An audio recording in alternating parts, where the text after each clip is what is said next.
Welcome back to the show, everybody. We've got an update in Congress. We also have the SEC wins a motion against Ripple. We got that and so much more. Somebody roll that beautiful intro.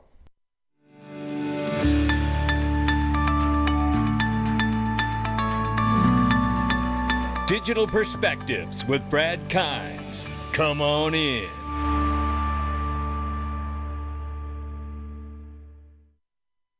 Welcome back to the show. You can follow us on Twitter and YouTube for exclusive content. Right now, $1.72 trillion market cap for cryptocurrency. The market is off by 0.6%. Right now, 42,700 plus for Bitcoin, 2,300 plus for Ethereum, 96.2 billion plus for Tether market cap. XRP is 50 cents.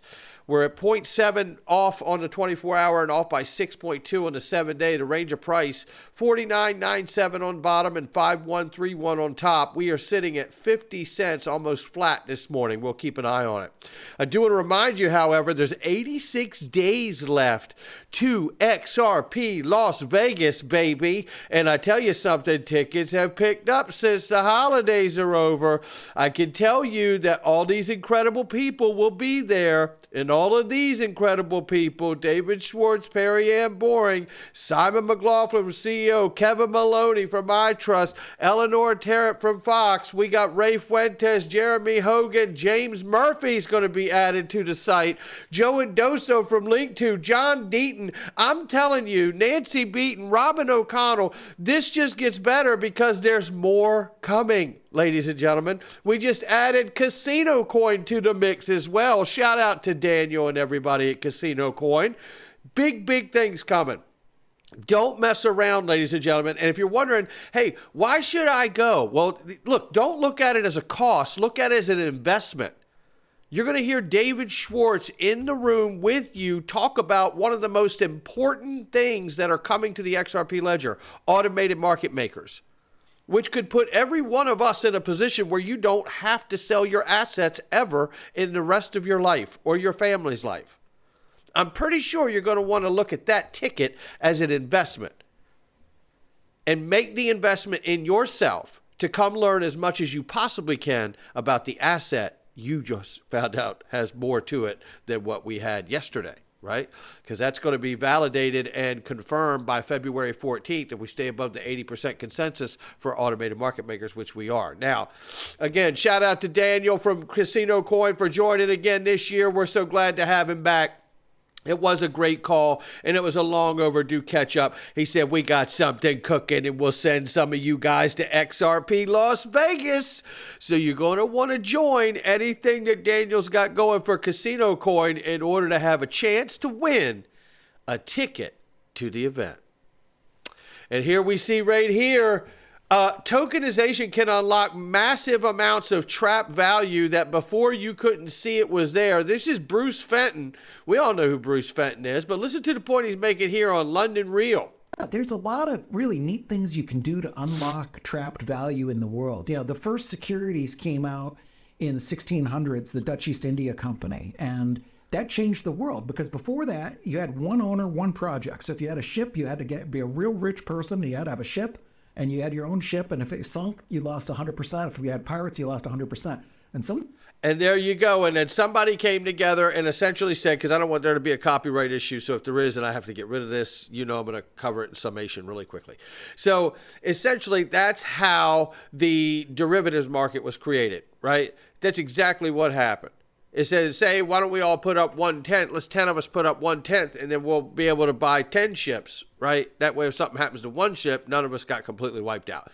This is what happened. And this is the moment we are in again. Bruce is absolutely correct. We are watching the birth of a new asset class, and it's absolutely exciting. So let's keep moving. We got a lot to go over. Did we ever fully discuss why the SEC would want a node on the XRP ledger? XRP sits, as I said, on an open, permissionless ledger. How do I know that it's open and permissionless? Because the Chief Technology Officer at Ripple tells me it is. He explains it to me, but I also have hard evidence. The SEC announced about a month or two ago that they're going to establish a node on the XRP ledger and other open and permissionless ledgers. The SEC didn't call Ripple to ask permission to do that. They're just going to do that. Now, what's interesting about that is what I've always said about the technology. You cannot stop the technology, whether it's Bitcoin, Ethereum, or something else. XRP, it doesn't matter. However, what you can do is introduce RegTech, regulatory technology, like running a node on ledgers. And I have said this decentralized world that we're going to really doesn't really matter, because they're going to change the way that they regulate. So they're going to regulate suspicious activity the way a cop does by running radar on a highway, or watching for a driver who's swerving that could possibly be erratic from being drunk or reckless.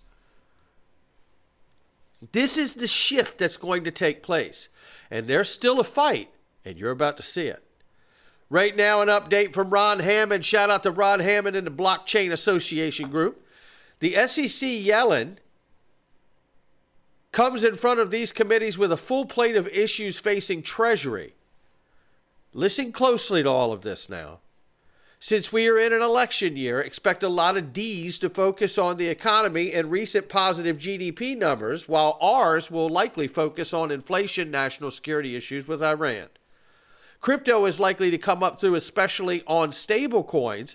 Recall back in December 21 when Presidential Working Group on Stablecoins said if Congress didn't act on stablecoin regulatory framework, then regulators would use as much authority as currently allowed. That's what we've been seeing from the SEC, and I believe they've been using more authority than they actually are allowed. I think most people agree with that as well.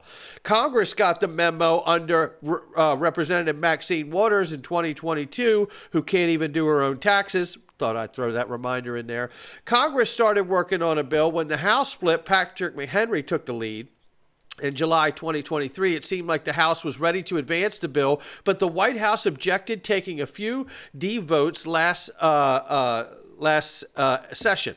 I think he's saying there. So he says, so now it's been over 2 years, and while we've seen enforcement actions on Binance USD and scrutiny on Tether, there hasn't been much from the regulators in terms of crafting a clear framework for redemptions, reserves, audits, and other factors with administration called for. If you see here, one area of stablecoins to monitor is the big tech companies. Goes back to Libra. Meta's Libra project in 2019, years ago, is what got Congress engaged on stables. It says even the project defunct. Maxine Waters sent this letter earlier this year in regards to their trademark. Recently, we've seen X tease their push into payments by receiving various state money transmitter licenses that didn't go unnoticed in D.C. as Democrats during the July stablecoin vote mentioned several times their concern about Elon Musk getting more into the payment space. The Libra scrutiny back in 2019 wasn't solely about the project. Recall, politically, Meta was in a pretty bad spot at the time of the reveal with the 2016 election interference concerns, Cambridge Analytica debacle, and other issues like child pornography that irked R's and Democrats. It says here, to say it was probably the worst time politically for Meta to propose a new payment system is an understatement, that's for sure. Fast forward to 2024, while Meta is still in the hot seat, look at last week's hearing with tech executives. X and Musk are right up there at the top regarding scrutiny. It is still unclear, however, all that X is planning to do, but already there have been several pushbacks from policymakers, largely on the Democrat side of the aisle, on this venture. These tech platforms are not trusted in D.C. by either side, so worth keeping an eye on this development as how it could change the trajectory for stablecoin legislation. We will see, and shout out to Ron for that, but let's look at what's happening in the meantime. According to sources, Wisdom Tree is working with New York authorities to offer cryptocurrency products. Oh, take a listen. Wisdom Tree Funds is working closely with the New York Department of Financial Services to offer crypto-related products and services to customers in New York. Sources say that NYDFS is very close to approving a limited purpose trust charter for Wisdom Tree, which means it will be able to conduct digital asset business in New York State. Only 9 other firms have limited purpose trust charters for crypto, including Coinbase and Fidelity Digital Assets. This could be a very, very big deal for New York, all its residents, and all of Wall Street. Keep an eye on it, ladies and gentlemen. And U.S. Treasury Secretary Janet Yellen is set to address the House Financial Services Committee, where she will emphasize the risk associated with cryptocurrency platforms and stablecoins. And what's interesting here is we're talking about the Financial Stability Oversight Council, FSOC, baby. You've heard me talk about this to where you probably want to vomit, right? But as I've said, don't let the malcontents out here change the narrative of what's been happening for almost 5 years. It's a lack of regulatory clarity. It hasn't changed. We're not waiting for builders, right? Builders are waiting for the same thing that Ripple's waiting for. Some clarity. And then watch the world flock to it. From your mama's basement to Wall Street. It's that simple. However, U.S. Treasury Secretary Janet Yellen is set to address the House Financial Services Committee, where she will emphasize the risk associated with cryptocurrency platforms and stablecoins. In her prepared testimony, she leads the Financial Stability Oversight Council group and a group of federal financial regulators responsible for monitoring stability of the financial system, highlighted the urgent need for congressional action in the cryptocurrency space. Yellen highlights that FTX is crypto's Lehman Brothers moment of 2008, right? And in her testimony, remains committed to addressing the challenges posed by digital assets and related risks they bring. So look, what's important here is that they're calling for legislative action. They're urging Congress to do something. But remember, it was the Chamber of Digital Commerce who just reported late last week that they had put the effort forth to reverse SAB 121. And this bulletin required firms, banks, institutions that custody cryptocurrency to record customer crypto holdings as liabilities on their balance sheet. What does that really mean? What that really means is that they put this in place to gut the idea of financial institutions and banks custodying crypto. That was their way of saying, oh, no, you don't. When the world was trying to say, oh, yes, we do. They put that in there to discourage the financial sector from getting involved into custodying crypto at this point. Don't believe it. That's what we're seeing, right? Hang in there. The bank which broke new ground in the USA and allowed holding cryptocurrency had stepped back after pressure from authorities. And it wasn't the SEC. So there was a bank flying in the face called Vast Bank in Oklahoma, with $1 billion in assets, announced its decision recently to exit the cryptocurrency market. Oh, it's not the SEC. Remember when Brad Garlinghouse told us the OCC also, since the ruling that XRP was in and of itself not a security, he said that he talked to banks and said, hey, where we at? Let's get going here. And the bank said to him, hold up. First of all, case isn't over. And we've been told by the Office of Comptroller of Currency, the OCC, not to touch this stuff until they say so. This is where we are. And it's not because there's a lack of builders, right? It's not because Ripple's failed, because Ripple has not failed. It's because Congress has failed, right? You want to put failure on somebody's lap, let's put it where it belongs. It belongs on Capitol Hill. They're up there to get the job done, and then they act like they can't do two things at once. It's quite embarrassing, right? At least it should be to everyone. Because it is to me, I can tell you that. And that's one thing I don't move on. Because I don't lean into either side. You know what I mean? It's like, get the job done. If it was a for-profit company, most of them would be fired for being ineffective and feckless. U.S. District Judge Sarah Netburn granted the SEC request for Ripple to disclose more comprehensive financial details information about its institutional sales.